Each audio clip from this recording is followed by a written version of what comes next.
I'm Peter Kent, and I'm the former stuntman Arnold Schwarzenegger of 15 years. I also teach Peter Kent School of Hard Knocks, which is a stunt school. But today we're here on Film Combat 101, which is to teach aspiring actors and young people how to do the basic moves that are required by a director. Say he looks across the stage and sees somebody that he thinks might be useful in a scene and says, "Have you ever done a fight before on camera?" And if that person can say yes, then A, they're in the scene, and B, they're getting paid a little more than what they would otherwise be paid. Back in the day, they used to actually hit each other. And of course, that doesn't work out too well if you're the stunt guy getting punched repeatedly. So the idea now is a big miss, where the camera, you can throw a punch and miss somebody's face by, a good distance like this.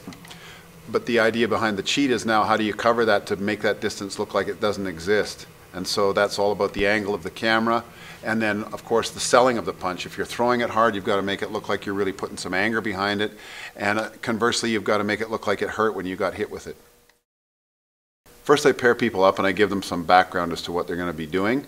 And then I show them exactly what I call the string process, which is to run a line between the lens and the end of your partner's nose. So for instance, if he's standing over here, the string would run from the lens to his nose, and what happens is when you throw a punch, you want to break that string. Given those moments in there, if you can break the string at that certain angle, you can pretty much be guaranteed that it's going to work for the lens. Most of the students seem to have a pretty good time. The last one that we taught of these, we had a lot of kids come out who had a really great time from what I could see.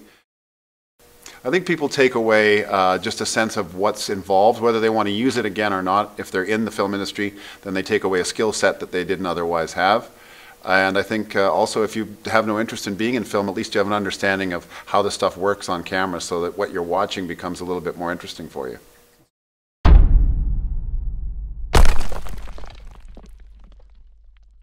Come out and try it.